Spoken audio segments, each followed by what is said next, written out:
देख रहे हैं अंबर टाइम्स। नामली बाईपास पर फिर सड़क हादसा हो गया। इस फंटे पर हर दिन सड़क हादसे होने से यह फंटा हादसा फंटा बन गया है। रविवार दोपहर को हुए हादसे के बाद नामली के रहवासी आक्रोशित हो गए और मौके पर पहुंचकर चक्का जाम कर दिया, जिससे हाईवे पर वाहनों की कतार लग गई। बीच सड़क पर बैठे आक्रोशित नागरिकों ने प्रशासन के खिलाफ जमकर नारेबाजी कर प्रदर्शन किया। नहीं चलेगी, नहीं चलेगी, प्रशासन तेरी तानाशाही नहीं चलेगी, नहीं चलेगी, प्रशासन तेरी तानाशाही नहीं चलेगी, नहीं चलेगी। हादसे के करीब 30 मिनट बाद मौके पर पहुंची एम्बुलेंस घायलों को लेकर रतलाम जिला अस्पताल के लिए रवाना हुई। चक्का जाम से बिगड़ी व्यवस्था को लेकर नामली थाना प्रभारी प्रीति कटारे मौके पर पहुंची और ग्रामीणों को हाईवे जाम करने पर हटाने की कोशिश करती रही। बताया जाता है कि ट्रक ने बाइक सवार को टक्कर मारी थी। हादसे में 3 लोग घायल हुए। तीनों को जिला अस्पताल भेजा गया, जहां 35 वर्षीय सरवन पिता पूना की मौत हो गई, जबकि 2 अन्य गंभीर रूप से घायल हैं। इसी बीच नामली में फिर रहवासियों ने सड़क पर बैठकर आंदोलन शुरू कर दिया। इस हादसे के पहले डिलनपुर में एक सफेद स्विफ्ट कार ने बाइक सवार को टक्कर मारकर रतलाम की तरफ भागा था, लेकिन फिर यही कार घटनास्थल पर पहुंची और घायल 35 वर्षीय कविता पति चंद्रपाल सिंह और उसका 7 वर्ष का बेटा हंसराज को जिला अस्पताल पहुंचाकर उपचार करवाया। बिना किसी ठोस योजना के अचानक महलवाड़ा से नगर निगम तक की बनाई जा रही सीसी रोड का रविवार को ठेकेदार ने काम शुरू करते हुए खुदाई शुरू कर दी। खुदाई के दौरान निगम की पाइपलाइन फूटने से पानी सड़क पर बह निकला और अव्यवस्था ने अपने पैर पसार लिए। व्यवस्था बिगड़ते ही रहवासियों में आक्रोश उपज गया और नागरिक विरोध प्रदर्शन करते हुए सड़क पर उतर गए। नगर निगम के खिलाफ जमकर नारेबाजी की गई।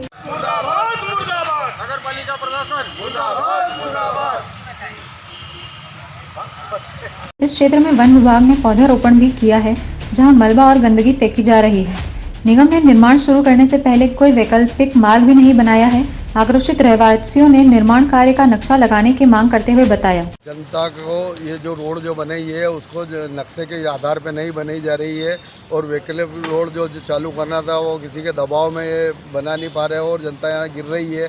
उसके अलावा अभी ये समस्या है जो नक्शे में बताई थी वैसी रोड नहीं बन पा रही है और जो आपने बोला था कि जो सपने दिखाए थे लोगों को कि सीनियर सिटीजन के लिए रोड बगीचा बनाएंगे, ये करेंगे, उसके अलावा जिम बनाएंगे और पैदल यात्री के लिए जो फुटपाथ बनाएंगे, सब कुछ भी नहीं हो रहा है। खाली जो जैसा था वैसा के वैसा ही काम हो रहा है। तो मतलब क्या है आपको बनाने को? सिर्फ गरीबों की घुमटे हटाई गई, गरीबों को उठाया गया। जो जो जो जो रसूखदार लोग हैं उनने रास्ता बंद कर दिया, उसकी तरफ कोई ध्यान नहीं है और वो उनको गलत जानकारी देके महापौर को 2 पार्षदों को गलत जानकारी देके ना उनके दबाव में वो उनका काम करे रसूखदार लोग। जो प्रस्तावित नक्शा है वो यहाँ जो प्रस्तावित नक्शा है वो लगाया जाए और फिर रोड का काम चालू किया जाए। इसका विरोध चल रहा है कैसे? श्रीमान, सबसे पहले तो मेरा जन्म यहीं का है। मेरा नाम सुदीप कोटिया है। मैं आपको ये बताना चाहता हूँ कि शहर की सबसे मुख्य बाजार की महत्वपूर्ण रोड है ये पैलेस रोड, जिसमें रतलाम का एक ऐतिहासिक मेलवाड़ा है, जिसे अभी चुनाव में वार्ड के दोनों पार्षदों ने हेरिटेज बनाने की मांग की है। जो अभी भारतीय जनता पार्टी के पार्षद है, भारतीय जनता पार्टी के महापौर है और विधायक भी रतलाम में विधायक बीजेपी का। मेरा उनसे एक आम जनता के कारण एक निवेदन है कि किसी भी प्लान को आप चालू कर रहे हो तो प्लान चलने के पहले उसका एक नक्शा प्रस्तावित किया जाता है।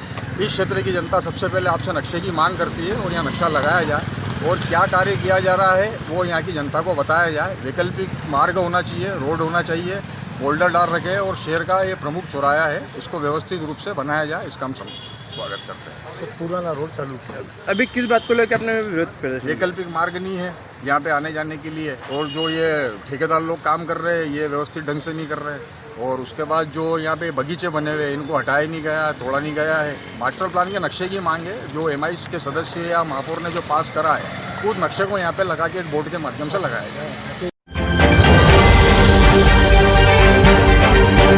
शहर से लेकर ग्रामीण क्षेत्रों में डूबने से लगातार बच्चों की मौत हो रही है। शुक्रवार शाम सागौद में डूबी 3 बहनों की मौत के जख्म सूखे ही नहीं थे कि रविवार सुबह फिर एक हादसा हो गया। करमदी स्थित गुलाब शाह वाली दरगाह के समीप कालिका बिहार कॉलोनी के पास खनन माफियाओं ने छोटे छोटे गहरे गड्ढे कर दिए हैं। इन गड्ढों में बरसाती पानी भरा है जो मौत का कारण बना है। खबर के मुताबिक सुबह करमदी निवासी अशोक राठौर का 11 वर्षीय पुत्र कुशाल राठौर साइकिल लेकर जा रहा था जो अचानक गड्ढे में गिर गया। यह गड्ढा सूरजमल जैन तालाब के पास है। गड्ढा गहरा होने से कुशाल निकल नहीं पाया, जिसकी डूबने से मौत हो गई। ग्रामीणों ने बेटे को निकालकर जिला अस्पताल भेजा, जहां डॉक्टर ने उसे मृत घोषित कर दिया। मृतक का काका जितेंद्र राठौर ने मामले की जानकारी देते हुए बताया, किसका बच्चा डूबा है सर, कैसे डूबा है, कहाँ पर डूबा है? हमारे अंकल का लड़का है और हमारे खेत के इधर आगे कॉलोनी है और उसके आगे भी सरकारी ज़मीन है। वहाँ ये खनन माफियाओं ने खड्डे खोद रखे हैं और गारा और ये जो मलमा है ये उठा उठा के ले जाते हैं वहाँ से। और ये साइकिल चला के गया तो 2-3 बच्चे थे तो गिर गया वो उसमें, उससे निकला है नहीं साइकिल से, तो वो डूब के और शांत हो गया अभी। और ये खनन माफियाओं पर कार्रवाई होनी चाहिए और ये गारा निकालने के लिए जो कुम्हारों ने मतलब वहाँ खोद के बहुत बड़े बड़े गड्ढे कर रखे हैं, मतलब तालाब बना दिए छोटे छोटे, उन तालाबों को बुरवाना चाहिए जल्दी से जल्दी। पहले भी कभी हादसे हुए? पहले छोटे मोटे जैसे हम कोई देख लेते हैं खेत वाले तो बचा लेते थे, बाकी इधर कॉलोनी के इधर तो अब सही प्लान हो गया, लेकिन कॉलोनी के उस साइड जो है वो बिल्कुल वीरान पड़ी है जगह और वहाँ कोई कार्रवाई नहीं होती है। जावरा के पिपलोदा क्षेत्र के गणेशगंज में 1.5 वर्षीय मासूम की स्कूल बस के नीचे दबने से मौत के मामले में अब ड्राइवरों के फिटनेस चेकअप की मांग उठने लगी है। जावरा के स्कूलों की करीब 50 बसें गांव में पहुंचती है। दर्दनाक हादसे के बाद ग्रामीण आक्रोशित हैं। घटना गांव गणेशगंज की है। यहां शनिवार शाम बच्चे को उतारने के बाद जैसे ही Jaora scholar public school bus के ड्राइवर ने बस आगे बढ़ाई तो 1.5 वर्षीय रघुराज उर्फ राज पिता ब्रजराज सिंह सोलंकी आगे के पहिए में दब गया। मासूम रघुराज खेलते खेलते बस के पहिए तक आ गया था। ड्राइवर ने ध्यान नहीं रखा और बच्चे का सिर पहिए में दब गया। बच्चे को पिपलोदा सामुदायिक स्वास्थ्य केंद्र ले गए, जहां बच्चे को मृत घोषित कर दिया। ग्रामीणों ने ड्राइवर सुरेश धनगर निवासी को पकड़ा। पुलिस ने बस जब्त कर ड्राइवर पर एफआईआर दर्ज की। मामले में अब ड्राइवरों के फिटनेस चेकअप की मांग उठने लगी है। सोशल एक्टिविस्ट शरीफ कुरैशी ने कहा कि सीएम को शिकायत कर रहे हैं, जिसमें स्कूल बसों द्वारा लगातार की जा रही लापरवाही के बारे में बताकर मांग करेंगे कि बस के फिटनेस की तरह ही ड्राइवर के फिटनेस की भी जांच अनिवार्य की जाए। हर 3 माह में जांच कर कार्ड बनाया जाए, जिसमें ड्राइवर के नशे नहीं करने, ब्लड प्रेशर और हार्ट रोगी होने जैसी जानकारी सम्मिलित हो। शहर की सड़कों पर विचरण करते हुए आवारा पशुओं से रहवासी क्षेत्रों में रहने वाले नागरिक त्रस्त हो गए हैं। नगर निगम के पीछे नजरबाग कॉलोनी में सुबह सवेरे आवारा पशुओं का जमावड़ा हो जाता है, जो गंदगी के साथ ही वाहनों में नुकसान भी कर रहे हैं। क्षेत्रीय रहवासियों ने इसकी शिकायत भी नगर निगम में की, लेकिन निगम अधिकारियों ने अब तक ऐसे पशुओं के विचरण पर प्रतिबंध लगाते हुए कोई कार्यवाही नहीं की, जिससे क्षेत्रीय रहवासियों में आक्रोश है। क्षेत्रीय रहवासियों ने बताया, इस तरह की समस्या आ रही है यहाँ पे आवारा पशुओं का बहुत आना जाना है और उसकी वजह से गोबर गंदगी बहुत हो जाती है और बुजुर्ग लोगों को निकलने में बड़ी परेशानी हो रही है। गाय मार दे कर दे, ऐसा हमेशा डर बना रहता है। प्रशासन से विनती करते हैं कि जो भी गाय वाला है उसके खिलाफ कार्रवाई करके उसको हटवाया जाए। आपने कभी तक किसी अधिकारी वगैरह सूचना दी? हाँ, मैं तो नहीं गया था, लेकिन कॉलोनी वाले दूसरे लोग गए नगर निगम में जाके। आपका नाम? नीरज सरोलिया। क्या नाम है आपका? Dilip Singh Songara, Nazarbagh bank colony.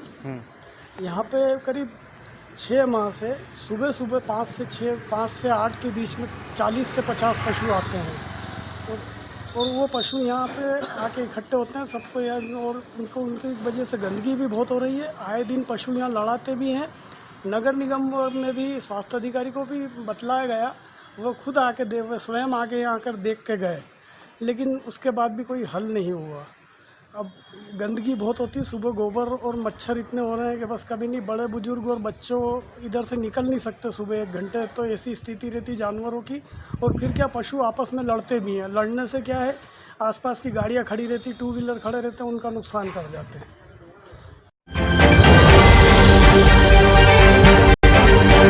नगर निगम की नवनिर्वाचित अध्यक्ष मनीषा शर्मा ने शनिवार को समारोह पूर्वक अध्यक्ष का पद ग्रहण किया। इस मौके पर शहर विधायक चैतन्य कश्यप मुख्य अतिथि रहे। उन्होंने निगम अध्यक्ष, महापौर एवं समस्त पार्षदगण से आह्वान किया कि वे नगर निगम में ऐसा कार्यकाल पूर्ण करें जिसे जनता याद रखे।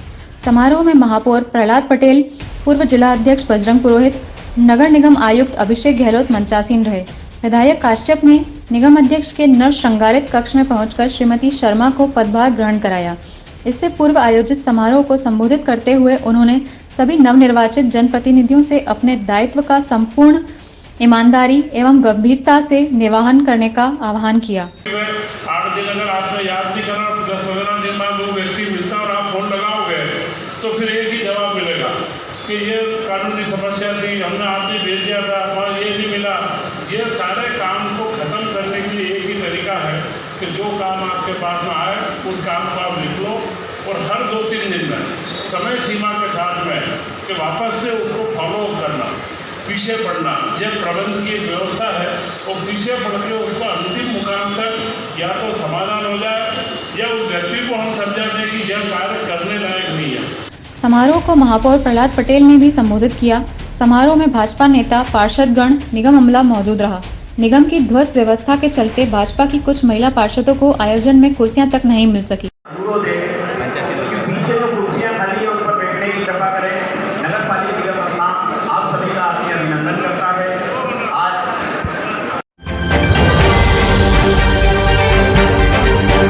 मारवाड़ी प्रजापति समाज द्वारा सप्तमी से श्रीमद् भागवत कथा का आयोजन किया गया है। कथा के पहले दिन भागवत जी की पोथी नरसिंह मंदिर पर लाई गई। विधि विधान अनुसार पूजा अर्चना कर पंडित चंद्रशेखर जोशी के द्वारा गीता पाठ किया गया। इस मौके पर समाज अध्यक्ष कुंदन प्रजापति, बद्रीलाल घोड़ेला सहित समाजजन उपस्थित थे।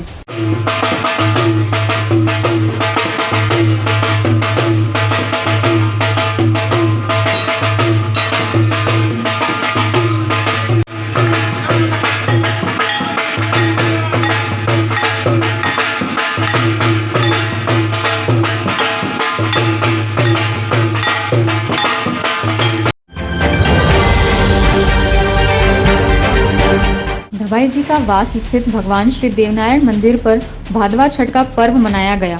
गुर्जर समाज भादो मास की छठ को भगवान देवनारायण के सवारी घोड़े लीलाधर की जन्मोत्सव के रूप में मनाते हैं। समाज की महिलाओं ने मंदिर में देर रात तक भजन कीर्तन किए और लोक गीतों की प्रस्तुतियां दी, जिसके बाद 12 बजे भगवान देवनारायण की महाआरती की गई। आरती के समापन के बाद उपस्थित सभी श्रद्धालुओं में खीर प्रसादी का वितरण किया गया।